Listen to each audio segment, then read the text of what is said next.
थांबा भक्तांनो, आज स्वामी समर्थ तुमच्याशी अशी एक गोष्ट बोलणार आहेत जी कदाचित तुमच्या डोळ्यात पाणी आणेल. जर तुम्ही सुद्धा आतून खूप तुटलेले असाल, लोकांसमोर हसत असाल पण एकट्यात रडत असाल, तर हा संदेश शेवटपर्यंत नक्की ऐका, कारण आज स्वामी म्हणत आहेत, बाळा, तुझं दुःख आता संपण्याच्या जवळ आलं आहे. नमस्कार स्वामी भक्तांनो, आजचा हा संदेश फक्त एक व्हिडिओ नाही. आज स्वामी समर्थ तुमच्या मनात दडलेल्या वेदनांशी बोलणार आहेत. हो भक्तांनो, कधी कधी आयुष्य इतकं कठीण होतं ना की माणूस बाहेरून हसत असतो पण आतून पूर्ण तुटलेला असतो. लोकांना वाटतं आपण ठीक आहोत, पण खरं दुःख फक्त आपल्यालाच माहीत असतं. रात्री सगळे झोपल्यानंतर मनात विचारांचं वादळ सुरू होतं. माझ्याच आयुष्यात इतके दुःख का? मी एवढं कोणाचं वाईट केलं? माझ्या नशिबात आनंद नाही का? आज कितीतरी लोक असे आहेत जे रोज हसण्याचा अभिनय करत आहेत, पण मनातून मदतीसाठी ओरडत आहेत. आणि अशा प्रत्येक भक्ताकडे स्वामी समर्थ शांतपणे पाहत आहेत. स्वामी म्हणतात, बाळा, तू थकला आहेस ना? खूप सहन केलंस ना? आता तुझ्या डोळ्यातील प्रत्येक अश्रू मी पाहतोय. भक्तांनो, आज स्वामी तुम्हाला एक गोष्ट सांगणार आहेत, जी गोष्ट ऐकल्यावर कदाचित तुमच्या मनाला थोडासा आधार मिळेल. एका गावात एक गरीब भक्त राहत होता. त्याच्याकडे पैसा नव्हता, मोठं घर नव्हतं, कोणी त्याचा आदरही करत नव्हतं.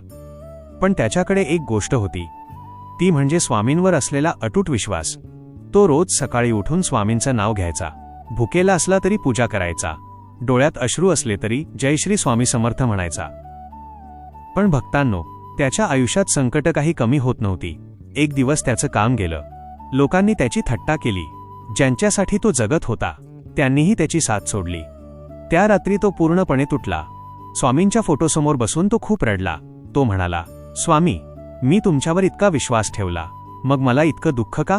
मी आता थकलो आहे स्वामी, माझ्यात ताकद उरली नाही. भक्तांनो, त्या रात्री त्याला झोप लागली आणि स्वप्नात स्वामी समर्थ त्याच्यासमोर आले. त्यांच्या चेहऱ्यावर एक शांत हास्य होतं. स्वामी त्याच्या डोक्यावर हात ठेवून म्हणाले, बाळा, तू स्वतःला एकटा समजतोयस, पण प्रत्येक वेळी तू रडलास तेव्हा मी तुझ्या जवळच होतो. तुझ्या आयुष्यात जी वादळं आली ती तुला संपवण्यासाठी नव्हती, तर तुला मजबूत बनवण्यासाठी होती. जसं सोनं अग्नीत तापल्याशिवाय चमकत नाही, तसंच माणूस दुःख अनुभवल्याशिवाय मजबूत होत नाही. आज तुला वाटतंय सर्व संपलं, पण बाळा, कधी कधी स्वामी उशीर करतात, पण कधीच चुकीचं करत नाहीत. तुझ्या आयुष्यात जे हरवलं आहे त्यापेक्षा चांगलं काहीतरी मी तुझ्यासाठी ठेवलेलं आहे. भक्तांनो, हे ऐकून त्या भक्ताच्या डोळ्यातून अश्रू वाहू लागले, कारण त्याला समजलं की स्वामी कधीच आपल्या भक्तांना एकटं सोडत नाहीत. आज कदाचित तुम्हीही अशाच परिस्थितीतून जात असाल. कोणी तुमचं मन दुखावलं असेल, कोणी विश्वास तोडला असेल, किंवा आयुष्याने खूप थकवलं असेल. पण भक्तांनो, आज स्वामी तुम्हाला सांगत आहेत, फक्त माझ्यावर विश्वास ठेव. तुझ्या आयुष्यातील काळोख जास्त दिवस राहणार नाही. तू आज रडतोयस, पण उद्या ह्याच डोळ्यांत आनंद असेल. तुझी वेळ बदलणार आहे. म्हणून भक्तांनो, आजपासून एक गोष्ट लक्षात ठेवा, कितीही संकट आली, कितीही लोकांनी साथ सोडली, तरी स्वामींचा हात कधी सोडू नका. कारण जेव्हा सगळे दूर जातात तेव्हा फक्त स्वामीच आपल्याजवळ उभे राहतात. आज जर हा संदेश मनाला स्पर्श करून गेला असेल तर कॉमेंटमध्ये मनापासून लिहा, जय श्री स्वामी समर्थ. आणि स्वामींचा आशीर्वाद मिळवण्यासाठी हा संदेश आपल्या जवळच्या व्यक्तीला नक्की पाठवा.